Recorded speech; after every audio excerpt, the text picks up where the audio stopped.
Welcome back to the Modus Super Series, where the two players yet to taste defeat go toe-to-toe. Mike Warburton and Wesley Plaisier are just making sure all things are spick and span ahead of our middle match of the session. Owen Binks, our referee, making sure the board is as straight as possible. He's not just calling out numbers that Owen does. Plenty of other things he has to do as part of the job. Well, he's been doing his job superbly well today. He grew in his first game, a 4-3 win against Victor Tingstrong, and then a 100.2 average and a 4-0 win against Ben Payne in his last match. But Mike Warburton, he's just been playing like Mike Warburton does. It's decent stuff, it's reliable stuff, and the pair here are in a really good position.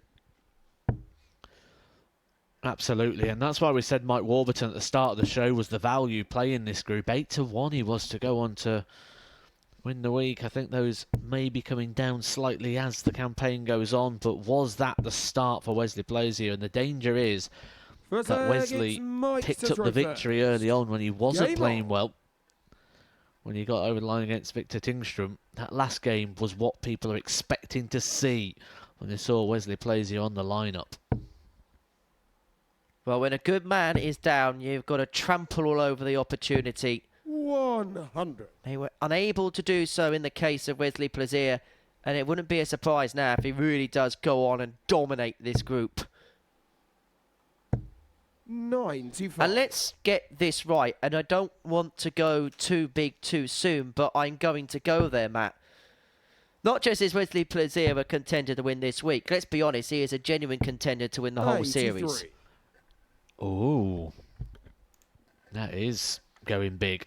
I mean, he's probably going to have choices to make on the back end of the year. He's likely to, well, he is going to be at Lakeside, provided he doesn't qualify for Ali Pali and choose that instead. He's currently 5th on the Challenge Tour Order of Merit.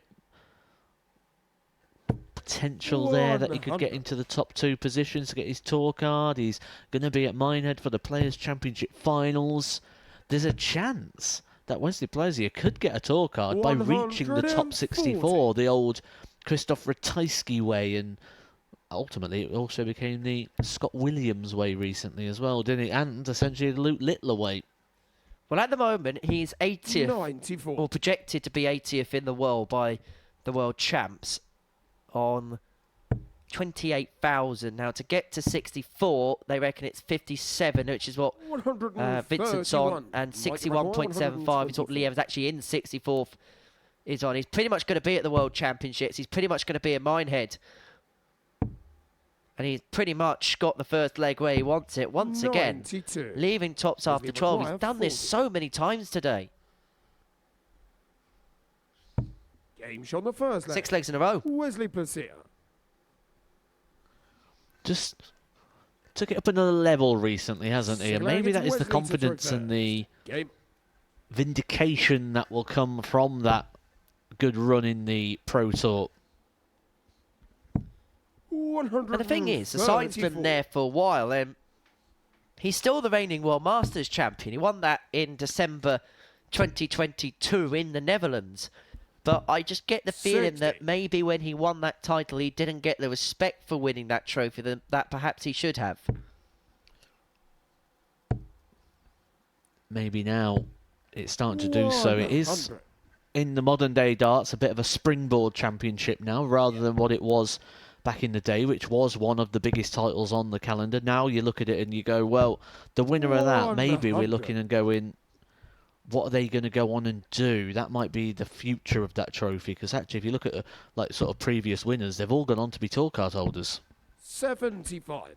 And I think the WDF have got such a great opportunity with that tournament to, as you say, make it that stepping stone competition, because their mission statement is to give us the best players that then move forward in the ecosystem up towards tour card status. Well, only one winner of that event since 2011, when Scott Waits took it away from the grasps of Martin Adams, who won it 3 times in a row. There's only been one player who hasn't gone on to get a tour card, and that was the 2014 winner, Martin Phillips. 177. In fairness to Martin, he was at the latter ends of his career at that point. Well, it's double 16 here for Wesley.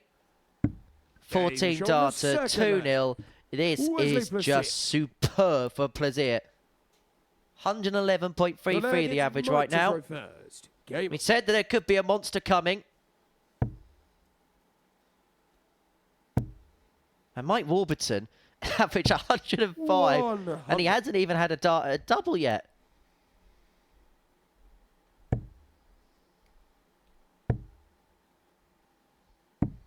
.42. I mean, you're going to be playing at the World Masters. You announced your intention to do that on social media not long ago. What would you like to see from that event, and how do you feel like it'd be best purposed and best marketed, the best way they could go about it, in your opinion? I'd like to see the old format come back, but I'd like to see that come back after a series of rounds. So they're doing the legs format, which is fine for the early rounds. You've got a lot of players in the event. But when you get to the last 32, or whenever you're going to get to that broadcasted stage where you're down to one board, I think it needs to go back to the old format, the best of 3 per set. Keep it unique, keep it different. It's USP, simple as that. And I do like the addition of the group stages, because a lot of players come from far afield, and to play just one game's not fair. And also, I feel it feels like that's the right type of tournament to have a little round robin, but the seeds shouldn't be in it. They should be protected through, in my opinion. Another one of those. He just knew he was going to try staying on the treble because he'd been pounding it for the entire game. And once again, 12 darts thrown from Plaisier, and he's left himself on a double. This is that performance, Henry, that I think he was waiting for. That performance you said was on the horizon.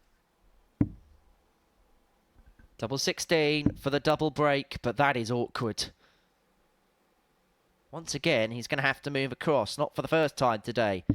And that's mainly because his dart's going just at a little bit of an angle, which will obscure a bed.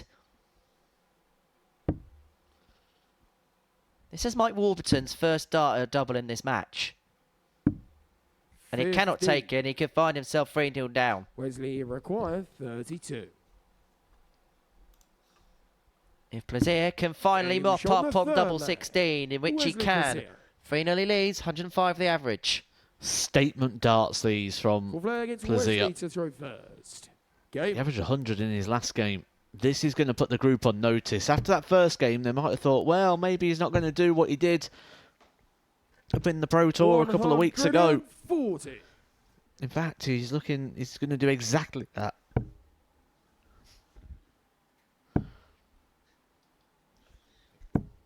.58. You just get the sense with Wesley as well, is that he's playing at this really high level, but he can play at this standing throughout the course of the day. And if he does that, then the others may as well pack up and go home. 123.